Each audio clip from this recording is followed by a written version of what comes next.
गौशाला अपना कार्य तो संभाल रही है पर प्रशासन हमारा सहयोग नहीं कर रहा। मेरी हाथ जोड़ के प्रार्थना है कि सफेदों में से कम सड़क से गऊ उठा दो। जितने गऊ लावेंगे हम बावजूद सिर झुका के सारी गऊँ लेवेंगे। एक नंबर इस गौशाला का गोवंश है और उनको चेक किया जाए पकड़ करके, जिस भी गौशाला से वो छूटे हैं उस गौशाला से उसके बारे में एक प्रश्न पूछे जाएं। जितनी गौ माता हैं चाहे वो 150 है 200 हैं, हम बिना कंडीशन के लेने के लिए गौशाला में तैयार हैं।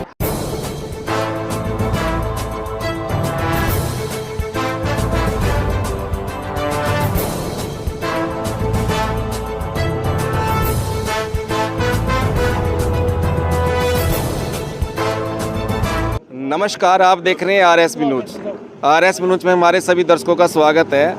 आरएसबी न्यूज़ की टीम जो है आज श्री गौरक्षानंद महाराज गौशाला के अंदर मौजूद है और हमारे साथ इसमें शैलेंद्र दीवान और रणधीर सैनी मौजूद हैं और इसके अलावा आज़ाद बिरागी, सतीश गर्ग जी मौजूद हैं।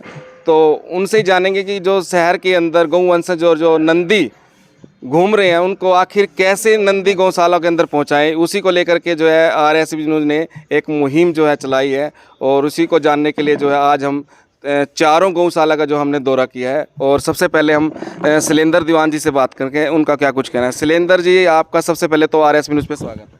जी कप्तान जी, आपका भी गौशाला में पहुंचने पर हम स्वागत करते हैं। हजारों की संख्या में जो है गौवंशज और नंदी जो है सड़कों पर घूम रहे हैं, क्या कुछ कहें।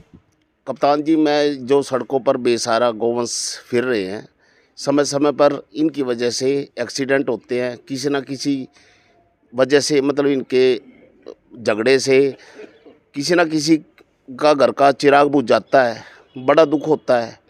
लेकिन इसमें हम गौशाला में कार्य संभाल रहे हैं, गौशाला अपना कार्य तो संभाल रही है पर प्रशासन हमारा सहयोग नहीं कर रहा। मैंने आपको 2 प्रोग्राम में आपके प्रेस के माध्यम से प्रशासन से अपील करी थी कि जितने गोवंश सड़कों पर फिर रहे हैं, नंदी है नंदीशाला में पहुँचाए जाएं। जितनी गौ माता हैं चाहे वो 150 हैं 200 हैं, हम बिना कंडीशन के लेने के लिए गौशाला में तैयार हैं। अब कुछ सड़कों पे फिर रहे हैं, प्रशासन को इस तरफ भी ध्यान देना चाहिए, सड़कों पे आते कहाँ से हैं ये। कुछ ये डेयरी बना रखी है लोगों ने, जो बछड़े होते हैं उनको सड़कों पे छोड़ देते हैं। कुछ हमारे जो घरों पे गौ माता को पालते हैं वो आवारा गौ माता को दूध से भागने के बाद सड़कों पर छोड़ देते हैं। हम इस गौशाला के अंदर किसी प्रकार की कोई भी उनकी पर्ची नहीं काटेंगे, निःशुल्क भाव से, सेवा भावना से गौशाला में लेने का कार्य करेंगे। वो सड़कों पे न छोड़ के गौशाला में पहुंचाने का कार्य करें, उसके लिए बल्कि हम उनका ही धन्यवाद करेंगे, वो गौशाला में लेकर आए यहाँ पे। शैलेंद्र जी, आखिर कौन लेके आएगा उनको, आखिर इन गौशाला के अंदर कौन लेके आएगा? बार बार आप भी ये कह देते हैं कि उनको यहाँ पे ला करके छोड़ दें, उनको ला कर आखिर लेकर कौन आएगा, पहल कौन करेगा? इसके अंदर हमारी नगर पालिका है, अच्छी संख्या में यहाँ पे कर्मचारी हैं, उसके अलावा गौरक्षा दल बने हुए हैं। जब गौरक्षा दल गौ माता की सेवा के लिए बने हैं, वो इतनी तो सेवा कर ही सकते हैं कि सड़कों से इकट्ठा करके गौशाला के अंदर गौ माता को पहुँचाएँ, नंदियों को नंदीशाला में पहुँचाएँ। तो मैं तो यही कहूँगा भाई, गौ सेवा दल है जो या नगर पालिका के कर्मचारी हैं, हम अपने लेवल के ऊपर भी उनका सहयोग करेंगे जो भी बनेगा, यदि वो गौशाला में गौवंश को पहुँचाने का कार्य करते हैं तो। मास्टर जी, क्या कुछ कहेंगे जो गौवंश जो है और नंदी जो है सड़कों पे घूम रहे हैं? मैं आपका आरएसबी न्यूज़ का श्री स्वामी गौरक्षानंद गौशाला में स्वागत करता हूं। और जो आपका प्रश्न है कि ये गौवंश सड़कों पर घूम रहा है, सभी को विदित है कि ये घूम रहे हैं, समस्या है। लेकिन अभी हमारे महासचिव आदरणीय दीवान जी ने अभी आपको बताया है कि हम अपनी गौशाला में हर एक जितनी भी गायें आए उनको निःशुल्क, बल्कि धन्यवाद उनका और करेंगे कि जो लेकर के आएगा, हम तैयार हैं उनको लेने के लिए। साधन सीमित होने के कारण से आप देख रहे हैं कि जितना कुछ हम जनता के सहयोग से कर सकते थे वो कर रहे हैं। और फिर भी उन गौवंशों को यहाँ लाने के लिए जैसे हमारी सामर्थ्य, हम उनके साथ मदद भी करेंगे लेकर आने के लिए। ये जो गौशालाएँ हैं ये एक धार्मिक स्थल है और धार्मिक स्थल में सबसे ज़्यादा सहयोग जनता का होता है। और कुछ इस जनता में से विशेष रूप से गौ भगत के रूप में, गौ रक्षक के रूप में यहाँ पर जाने जाते हैं, दल बने हुए हैं। मैंने काफ़ी उन लोगों का अच्छे अच्छे काम करते हुए देखा है। तो मैं उनसे भी विनती करूँगा कि वो इन गौओं को लेकर के यहाँ पर आए हमारे पास, और जितने साधन हमारे पास हैं वो भी हम उनके साथ जुटाने के लिए तैयार हैं। मैं प्रशासन से भी ये विनती करूँगा कि प्रशासन भी अपने कर्मचारी, जैसे नगर पालिका है, क्योंकि नगर पालिका एक स्थानीय सब शासन है, जो स्थानीय सब शासन का विशेष ड्यूटी बनती है कि वो इस कार्य में सहयोग दे। मास्टर जी, अभी आपने गौ वंशज और गौओं के लिए तो बोल दिया, और जो नंदी हैं उनका क्या समाधान रहेगा? एक नंदीशाला जींद रोड पर के बड़ी हुई है जी। मैं चाहूँगा कि सारे के सारे नंदी उसमें भेजे जाएं, और ये भी जनता के सहयोग से जाए, और साथ साथ उनके रख रखाव के लिए भी जनता सहयोग करे। दोनों काम जनता, और जनता तब करेगी जब प्रशासन उसके अंदर सहयोग करेगा, क्योंकि प्रशासन के पास पावर होती है, शक्ति होती है। आए कहाँ से हैं ये? हम और आपने इनको सड़कों पर छोड़ा है। उनके ऊपर कोई टैग लगा करके किसी ना किसी तरीके से उनको फाइंड आउट करे कि भाई ये आदमी कौन छोड़ रहा है इनको, तो उसको भी सजा दी जाए। मैं तो ये निवेदन करूँगा प्रशासन से भी कि आज जितनी भी गौशालाएँ हैं सबके टैग लग करके, और उन टैग पे नंबर है कि ये टैग नंबर इस गौशाला का गौवंश है, और उनको चेक किया जाए पकड़ करके। जिस भी गौशाला से वो छूटे हैं उस गौशाला से उसके बारे में एक प्रश्न पूछे जाएं कि पकड़ करके छोड़े क्यों गए हैं।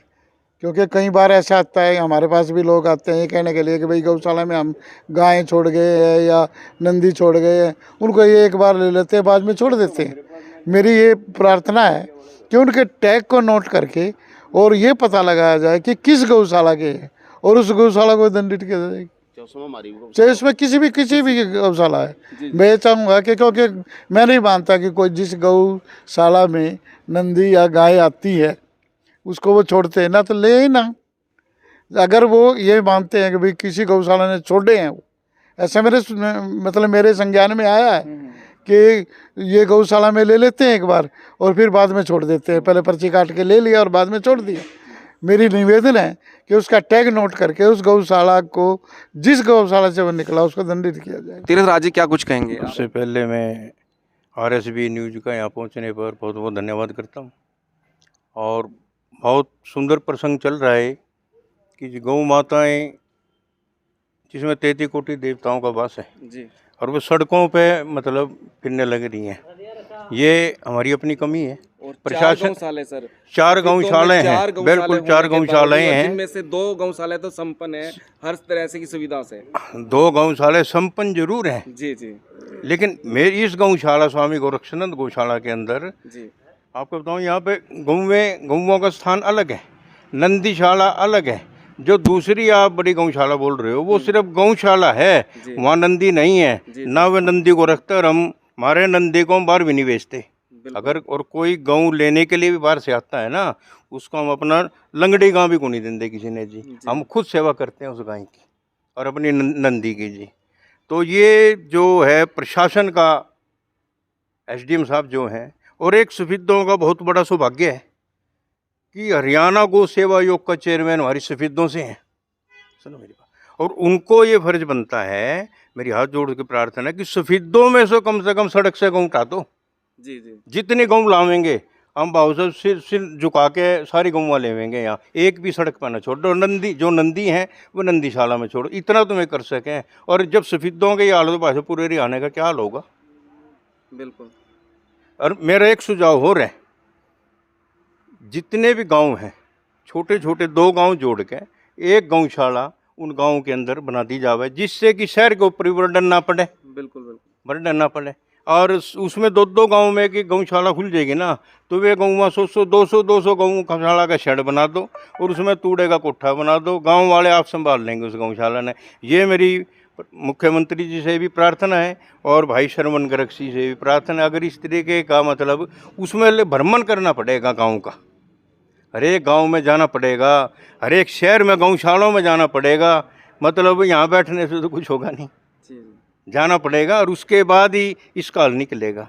और इतने एक्सीडेंट हुए भाई साहब, उन ये बताओ, ये तो बेचारी अनमोल है, अनमोल पशु है, और कितने घरों के चिराग बुझते हैं उससे, एक्सीडेंट से। काफी एक्सीडेंट हो चुके हैं, जान भी जा चुकी है। जान जो चिराग बुझ गए जी, किसी का एक है घर में, क्या सदस्य था, किसी के 2 थे, मतलब परिवार के परिवार खत्म हो गए। और गौ माता भी कहीं एक्सपायर होती हैं इसमें।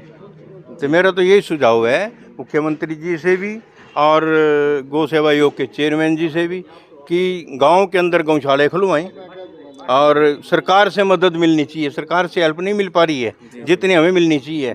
ये तो हमारा आपस का एक टीम वर्क है जो हम इसको मिलकर काम कर रहे हैं यहाँ पे। हमारे से बात करने के लिए आपका बहुत बहुत शुक्रिया। बहुत बहुत धन्यवाद आपका। सबसे पहले तो मैं आपका स्वागत यहाँ गौशाला में पहुँचने पर करते हैं। इसमें जो मिलते हैं हर के टैग लगे हुए हैं, बल्कि ये टैग मास्टर जी ने ये गए थे, टैग की अभी भी पहचान की जाए ना, तो हर गौशाला का रिकॉर्ड है, तो ये पहचान की जाए। और ये घूमने हैं तो ये ऐसे बंद हो सकते हैं कि जैसे भी ये मास्टर जी ने कहे हैं, नंदीशाला में गाय हैं जितनी, हम यहाँ लेने के लिए तैयार हैं, तो ये ठीक है। धन्यवाद। आप क्या कुछ कहेंगे श्री जी? आप भी काफी समय से जो अपनी सेवाएं दे रहे हैं। आपका बहुत बहुत धन्यवाद, आप गौशाला में आए। हमारा तो यही है कि जो शहर में गौएं और नंदी घूम रहे हैं उनको अपने अपने उनके स्थान पर होना चाहिए। गौओं को गौशाला में और नंदियों को नंदीशाला में। जितनी शहर की गौएं हम इस गौशाला में रखने को तैयार हैं, बाकी नंदी को नंदीशाला में भेज रहे हैं ताकि उनका ठीक व्यवस्था चले और एक्सीडेंटों से खतरा खत्म हो सके। आज हमने जो है, जो यहाँ के पदाधिकारी हैं, मास्टर रणधीर सैनी और शैलेंद्र कुमार जी, सतीश कुमार जी और भी पदाधिकारी हैं, तो उनसे बात की है कि जो गौवंशज और जो नंदी सड़कों पे जो घूम रहे हैं, आखिर उनको कैसे गौशाला के अंदर लाया जाए। तो उन्होंने सब ने अपने अपने विचार रखे हैं। इस वीडियो को ज़्यादा से ज़्यादा शेयर करें। RSB न्यूज़ से मैं कप्तान सिंह सफीद हूँ।